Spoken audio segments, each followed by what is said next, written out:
правила.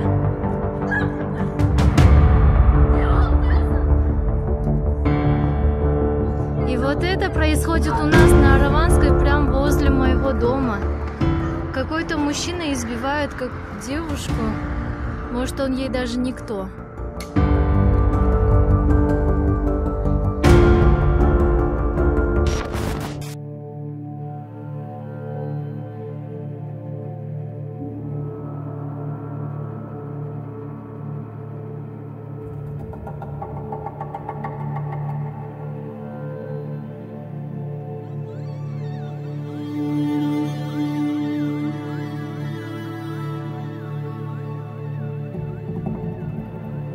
Биздин кызыбыз Нурсулуу быйыл жаз айларында арынып качып келген үйдө кийин дамай тапчы мен барып ал кызды бүтүндөй өзүм алып чыктым мен. Башынын сол жагын эзип салган. Основной гематом башта. Андан беттери, буттары, денелери көгала бардыгы. Булар ошону менен чектелип калбастан ушул из жашыр үстүнбү кайнак сууну куюп жиберген денесине өтө Мыкаачылык менен өлтүрүлгөн да.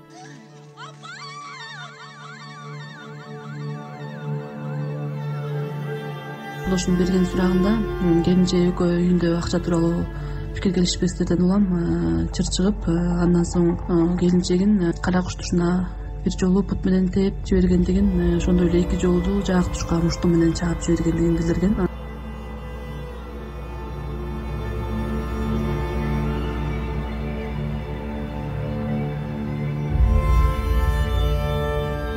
Босолоңуң ой мен келсе тосуп алардой апам жок.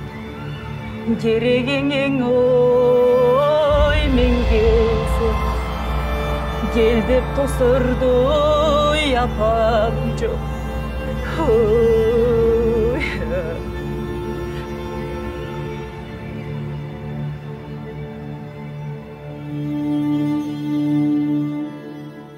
Мен ушундай сабап ажырашкандан кийин деле зордуктап ушундай зомбулуктар болуп эле атпайбы, кайра эле кайталанычы. Мен ал адамдын жаза алышын каалайм да.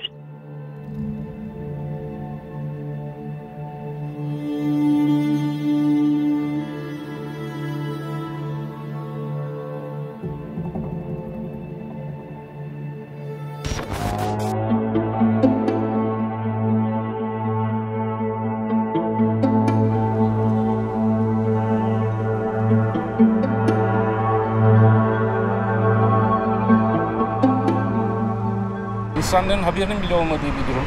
Kadın kırım. Bu femicide kavramı. Bu aslında bir farkındalık ve aslında bir başka bir şekilde de insanları etkileyen ve onların bu konu üzerine düşünmesini sağlayan bir iş diye düşünüyorum.